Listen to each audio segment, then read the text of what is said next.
وقال الله تعالى في مقام آخر في شأن عظمة حبيبه ورسوله إن الله وملائكته يصلون على النبي يا أيها الذين آمنوا صلوا عليه وسلموا تسليما اللهم صل على سيدنا وشفينا مولانا محمد وعلى آل سيدنا وشفينا ومولانا محمد وبارك وسلم. محترم بزرگوں اور ساتھیوں، السلام علیکم ورحمۃ اللہ وبرکاتہ. الحمدللہ ہم محبوب الہ حضرت محبوب مرزا چشتی علیہ رحمہ کے عرس شریف کے موقع پر جمع ہے، اور اسی ضمن میں یہ جلسہ فیضان اولیاء بھی منعقد ہوا ہے، جس کی سرپرستی صاحب سجادہ حضرت مولانا افضل مرزا محبوب چشتی مدد اللہ العالی فرما رہے ہیں.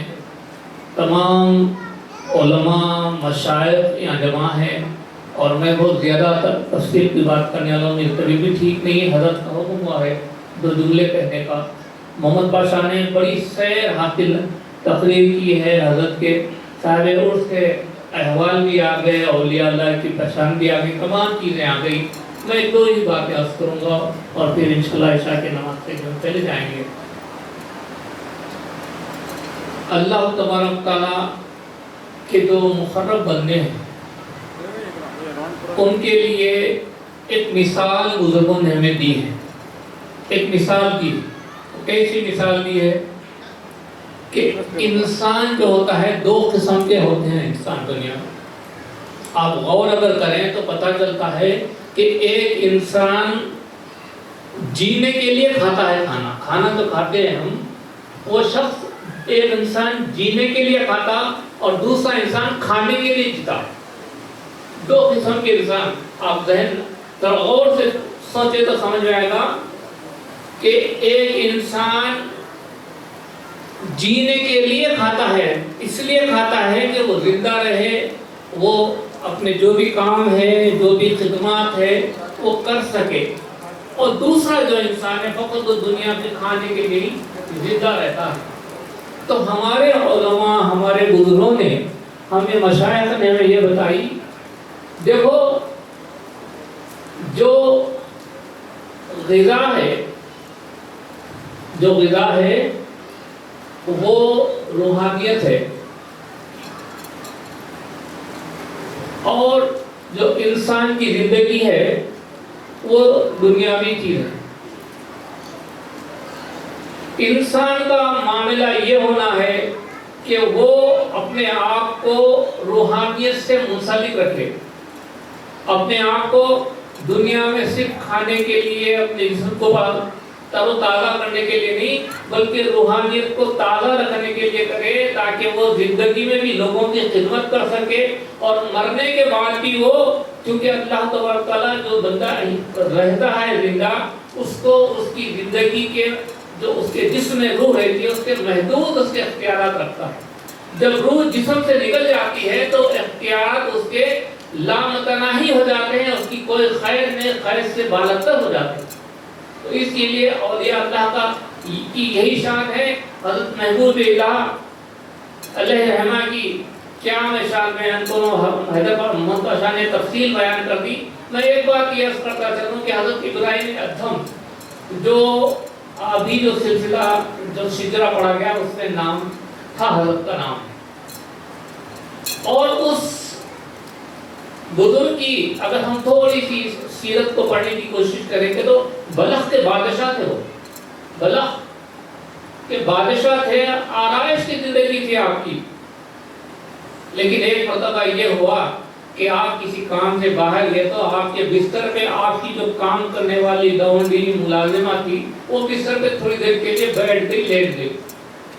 جیسے ہی آپ نے دیکھا کہ آپ کے بستر پہ وہ لونڈی لیٹی ہوئی ہے تو آپ نے کوڑلا لیا اور اس کو خوب رسید کرنے لگے. اب جیسے جیسے وہ آپ کوڑلے سے اس کو رسید کرتے ہیں ویسے ویسے کل کلا کے ہنسنے لگتی ہے، حضرت پریشان ہو گئے، آخر یہ کیا معاملہ ہے، اس کو میں کوڑے سے مار رہا ہوں اور یہ ہنس رہی ہے، آخر کیا ماجرا ہے؟ آپ نے دریافت کیا تو اس نے کہا کہ اے آقا، میرے چند لمحات کے لیٹنے کے لیے، اس بستر پہ لیٹنے کی مجھے یہ سزا ہے، اتنے کوڑے مل رہے ہیں، تو آپ نے اپنے زندگی کا تقریباً اتنا جو حصہ ہے وہ تمام حصہ اس بستر پہ کیا ہے، آپ کو کتنے کوڑے پڑیں گے؟ بس یہ سننا تھا کہ آپ کے دل میں انقلاب آ گیا، آپ وہ بادشاہ چھوڑے اور درویشوں میں اپنے کو شامل کر لیا۔ تو بتانے کا مقصد یہ ہے کہ مال و دولت ہونے کے باوجود بھی جو لوگ، اللہ تعالیٰ نے انسان کو فرشتوں سے افضل کیوں بنایا؟ انسان کو اللہ تعالیٰ نے فرشتوں سے افضل بنایا اس لیے کہ فرشتوں کو نہ بیوی ہے، نہ بچے ہیں، نہ دنیا میں کسب معاش کے لیے بھاگ دوڑ کرنا ہے، ان کا کام ہی ہے اللہ اللہ اللہ کرنا ہے۔ لیکن انسان کا معاملہ یہ ہے کہ اس دنیا میں رہتے ہوئے دنیاوی اس کے جو بھی معاملات ہیں، بیوی بچے ہیں، کھانا ہے، پینا ہے، تمام تر چیزیں دیکھنا، اس کے باوجود بھی وہ اللہ تعالیٰ کے لیے عبادت کے لیے وقت نکالتا ہے۔ اسی لیے اللہ تعالیٰ بندے کو فرشتوں پر افضل رکھا ہے۔ تو یہ جو حضرت ابراہیم ادم رحمۃ اللہ علیہ کا میں جب واقعہ عرض کیا، حضرت صاحب اس کا بھی معاملہ وہی تھا۔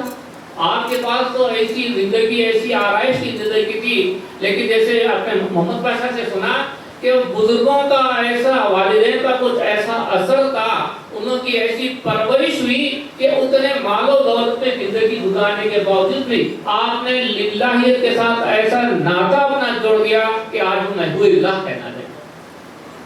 تو ہمیں بھی اپنی زندگیوں میں انقلابی تبدیلی لانا ہے، ہمارے اپنی زندگیوں کا محاسبہ کرنا ہے کہ ہم کتنا اللہ کے بتائے ہوئے راستوں پہ چل رہے ہیں، ہمارا کیا معاملہ ہے، ہم کتنا اپنے والدین کے ساتھ اس نے سلوک کر رہے ہیں، اپنے پڑوسی کے ساتھ کیا معاملہ ہو رہا ہے، اپنے اولاد کی تربیت میں ہم کتنے جھول چھوڑ رہے ہیں، ان تمام کو دیکھیں گے ہم پلٹ کے تو پتہ چلے گا کہ ہم کتنے اندھیرے میں جی رہے ہیں۔